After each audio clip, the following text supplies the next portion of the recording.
नमस्कार, मैं विक्रम शोकंद आजकल हरियाणा यूट्यूब चैनल पर आपका स्वागत करता हूं। भाई, आज हम पहुंचे हैं दोबारा से उचाना तहसील परिसर के पास और हमारे साथ किसान नेता हैं आज़ाद पालवा जी, और इनसे बातचीत करते हैं। भाई, इन्होंने धरना दिया हुआ है, जो अनिश्चितकालीन धरना है वो चला हुआ है, और कितने दिन हो गए इनको यहाँ पे धरने पे बैठे हुए, क्या क्या इनका विशेषता रही और क्या इसके धरने के अंदर से इन्होंने आज तक पाया, उपलब्धि प्राप्त की है। राम राम प्रधान जी। राम राम जी, आपको और आपके दर्शकों को राम राम जी। तो प्रधान जी, जो आपने यहाँ पे अनिश्चितकालीन धरने पे बैठे हैं, कितना टाइम हो गया धरने पे बैठे हुए? ये 12 दिसंबर से शुरू होया था हमारा धरना। आज लगभग 28 दिन इस धरने को हो गए है।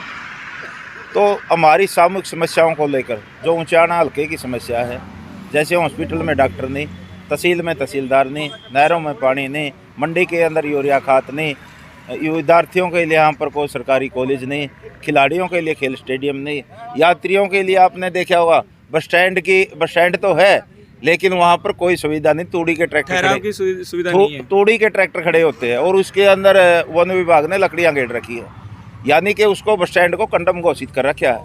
ये यहाँ के नेताओं की, जबकि यहाँ से उचाना से जो विधायक है वो उचाना की जनता की बदौलत डिप्टी सीएम की कुर्सी पर बैठे हुए, लेकिन बस स्टैंड की तरफ कोई ध्यान नहीं है। दूसरा, हमारी बहुत पुरानी मांगे है कि डाइकल हेड से एक माइनर निकाल कर बरसोड़ा माइनर के अंदर और सुदपुर माइनर के अंदर डाला जाए, जिससे 25 गाँवों को सिंचाई का लाभ मिलेगा। एक समस्या और है बहुत पुरानी, खेड़ा गुरुकुल है जो महिला गुरुकुल, उसको यूनिवर्सिटी का दर्जा देने का काम करे सरकार। ये दोनों पुरानी मांगे है। और आपने देखा होगा यहाँ पर जन समस्याओं का अंबार लग गया है। हॉस्पिटल के अंदर यहाँ 13 डॉक्टरों के पद अलाट है, मेडिकल ऑफिसरों के, लेकिन यहाँ पर 2 ही डॉक्टर काम कर रहे हैं। महिला डॉक्टर यहाँ से 10 साल से नहीं है। दुर्भाग्य है उचाना का, जबकि ये जीएचसी कहलाता है। परसों की बात हमें आपने बताऊँ, यहाँ पर एक डिलीवरी केस आया था। डिलीवरी केस भी नॉर्मल था, रात के 10 बजे आया था। रेखा नाम की महिला थी, खप्पड़ गाँव की। कल वो आए थे, उसके परिवारजन, रात को उन्होंने जींद रेफर करने का काम किया, जबकि रात को 10 बजे ना उनके पास गाड़ी थी, गरीब आदमी थे, नाई जाति से थे।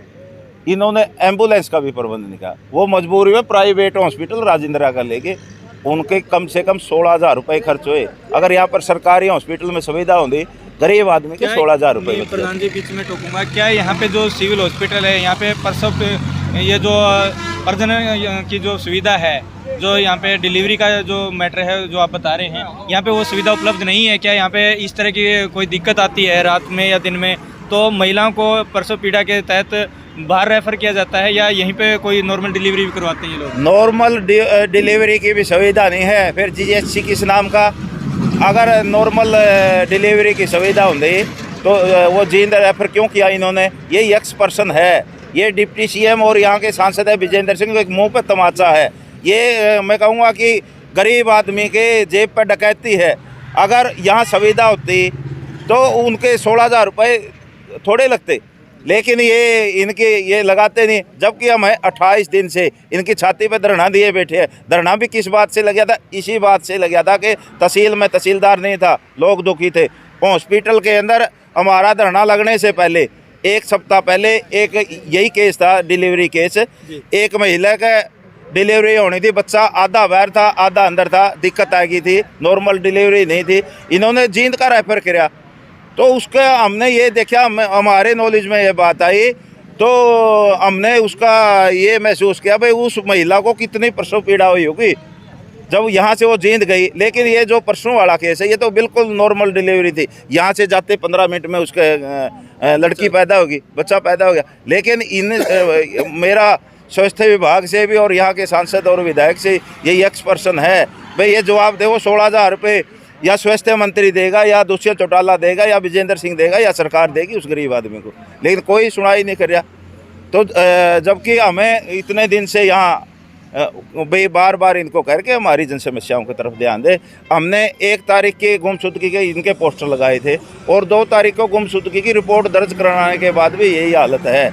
अभी तक कोई भी समस्या हल नहीं हुई है। ये तो ऐसा इग्नोर कर रहे हैं भाई, ये मान रहे हैं कि ये ना तो कोई यहाँ जनता जागरूक है ना जनता कुछ जानती। इनको सिर्फ समय आने पर, जब वोट का समय आए, इनको मूर्ख बनाओ, इनको भगराओ और इनके वोट। आपने बात कही, उसी बात पे मेरे जहन में एक सवाल आया है कि आप जैसे कह रहे हैं जनता को मूर्ख बनाना, वोट के लिए बात करना, वोट की राजनीति करना। अभी जहाँ पे आप लोग अनिश्चितकालीन धरना दे रहे हैं, एक बिल्कुल हमारे जो तहसील परिसर है उसके सामने आप लोग बैठे हैं। आपने भी देखा होगा 2-3 दिन पहले यहाँ पे अपना ब्लॉक समिति का चयन हुआ है, तो यहाँ पे भी जेजेपी दुष्यंत चौटाला की पार्टी का उनका जो वर्कर हैं वो जीत कर गए। उनकी तरफ से जो पार्टी का कैंडिडेट उतारा गया था वो जीत करके गए हैं, दिनेश। तो आप कैसे मतलब इस चीज़ को कैसे माने कि आप लोग सही बैठे हैं और आपकी मांग सही है? अगर मांग सही है तो लोग उस चीज़ को समर्थन क्यों दे रहे हैं, क्यों जेजेपी को बढ़ावा दे रहे हैं? जींद के अंदर भी आप देख सकते हैं जेजेपी ने अपना चेयरमैन चुना है। तो ये सारी बातों को देख करके आपको क्या लगता है कि आपके जो यहाँ धरना देने से सरकार के ऊपर या दूसरे हमारे जो उप मुख्यमंत्री दुष्यंत चौटाला है उनके ऊपर या सांसद ब्रजेंद्र के ऊपर किसी प्रकार का दबाव महसूस होगा? और दूसरी बात, आप कहते हैं कि गुमशुदगी की रिपोर्ट कराई थाने के उचाना के अंदर। जब थाने के अंदर आपने रिपोर्ट कराई, क्या एक थानेदार को एक पुलिस नॉर्मल सिपाही उसको पकड़ के ला सकता है? जब सरकार उनकी है, कार्य सब कुछ उनके हाथ में है, तो एक पुलिस वाला कैसे उनको यहाँ पर ढूंढ करके ला सकता है? आप इस चीज़ को कैसे देखते हैं? कैसे प्रशासन के ऊपर प्रेशर बनाएंगे? ये सारी देखो, जैसे आपने प्रश्न किया कि यहाँ पर जेजेपी का जो प्रधान चुना गया ब्लॉक समिति का, और जिला जींद के अंदर भी प्रधान जिला परिषद का चुना गया जेजेपी का, ये सही बात है, प्रधान चुना गया। लेकिन इसके पैसे बहुत मोटी पैसों का खेल होया है। आज अरे कोई बिकाऊ हो रहा है। जब किसान मजदूर के वोट लेकर ना वो इनकी गोद में बैठे, ये काम तो खुद दुष्यंत चौटाला ने भी तो किया है। खुद दुष्यंत चौटाला बिकाऊ है और वो बिकाऊ माल को खरीद कर आज अपने एक सरकार में लोगों में पहचान बनाने के लिए उनको पैसे के बलबूते पे उसके 11 विभाग है। उसमें ये कारण क्या है, तहसील में तहसीलदार को नहीं, जो यहाँ से पैसे जाते थे छाती पा में बैठ के जो जोड़े भर के दुष्यंत चौटाला के पास जाते थे वो इनके बंद हो गए। अब दुखी होकर लोग जुलाना को चार्ज दे रखा, जुलाना तहसीलदार को दुखी होकर ना यहाँ से 5-7-10 दिन में भी में जिसने रजिस्ट्री करवाने है वो आदमी दुखी हो जाता। वो अपने दलाल को पकड़ता और फिर वो कहता भाई किसी भी तरीके से मेरी रजिस्ट्री करवा दे। वो पैसे का जोड़ा जुलाना पहुंच जाता, वो जुलाना से दुष्यंत चौटाला के पास पहुंचता। उन्हीं पैसों के बलबूते पे यूँ अपने आज इसने जो मेंबरों को खरीदा गया है और मेंबर खरीद के चेयरमैन बना लिए। इसमें कोई बड़ी बात नहीं। आज जो परिस्थिति चल रही है, ये तो स्वयं दुष्यंत चौटाला ने इलेक्शन से पहले भी जनता के बीच में उचाना आया कि ने पूछा था मैंने कहाँ जाना था। लोगों ने ये कहा था बीजेपी ने छोड़कर कहीं भी चला जाइए, लेकिन वही पैसे कमाने के लिए पैसे के बलबूते में इसको बीजेपी ने इसको खरीद लिया। तो अब ये लोगों को खरीदता है उन्हीं पैसों के बलबूते पे। ये कोई बड़ी बात नहीं है, लेकिन आने वाला समय जनता का है। 2024 जनता इनको आईना दिखा देगी। और जो ये जो हमने आज सवाल था कि आप लोग यहाँ धरने पे बैठे हैं, उसके बावजूद आपके बिल्कुल सामने ही सिविल हॉस्पिटल भी है, वहाँ पे ये इस तरह की जो बातें हो रही हैं, तो मेरा मानना ये है कहीं ना कहीं कि आप लोगों का जो बैठना है वो व्यर्थ है। आप लोगों ने यहाँ बैठने के बाद किसी तरह का जो प्रेशर है, हमें नहीं लगता कि कहीं किसी न तरह का प्रेशर दिख रहा है सरकार के ऊपर। हमारा बैठना वर्थ नहीं है। हमने मेडिकल ऑफिसर से बात की थी, लेकिन उसने ये सरकार की नाकामी और सरकार की जो फेलियर है वो दर्शाया कि मैं क्या कर सकता हूँ। यहाँ पर सरकार ने किसी उसको महिला डॉक्टर को नहीं लगाया। मेरा काम महिला का परसों करवाना नहीं है। उसने अपना पल्ला झाड़ के सरकार की नाकामी उसने गिनाई है, बाकायदा कैमरे के सामने उसने गिनाई है। हमारा प्रेशर है इन नेताओं में, दोनों विजेंद्र सिंह में भी और दुष्यंत चौटाला जो यहाँ का सांसद है, विधायक है, उनमें बौखलाहट है। उन्होंने कहना पड़ा, जींद मीडिया ने सवाल किया था कि यहाँ पर कुछ स्वयंभू नेता बैठे हैं, किसी चीज़ के लिए भी बैठ जाते हैं, लेकिन उनको पता तो चल गया नहीं हमारी ये मांगे जायज़ है। हमने मीडिया के माध्यम से भी और हमारे जो प्रशासनिक अधिकारी उनके माध्यम से भी इनके पास ज्ञापन पहुंचा था। मैं ये तो तसल्ली होगी नहीं, कम से कम हमारी जो मांगों का ज्ञापन है इनके पास पहुंच गया।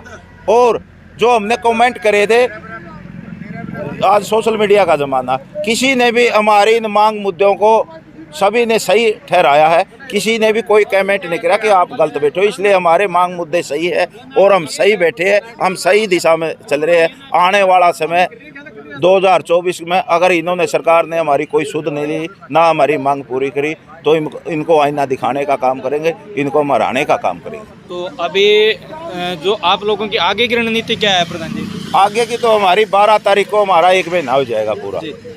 1 महीना होने के उपरांत हम जितने भी साथी ज़्यादा से ज़्यादा संख्या में यहाँ पर लोगों को बुलाने का काम करेंगे।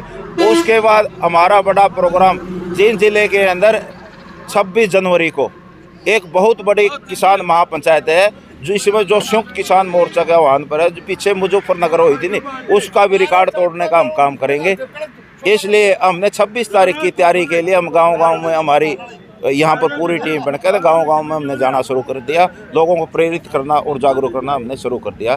26 तारीख की यहाँ से कम 10,000 की संख्या ऊंचाना से, अकेले ऊंचाना से जिंद पहुँचने का काम करेंगे। जी, तो ये थे हमारे साथ किसान नेता आज़ाद पालवान जी, जो यहाँ पे अनिश्चितकालीन धरना दे के बैठे हैं उचाना तहसील परिसर के बाहर।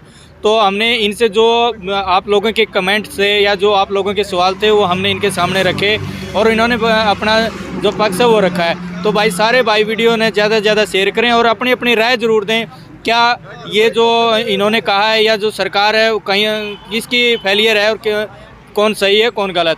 तो बने रहे हमारे साथ और वीडियो ज़्यादा से ज़्यादा शेयर करें भाई, कमेंट बॉक्स में अपनी राय ज़रूर दें। धन्यवाद, जय हिंद।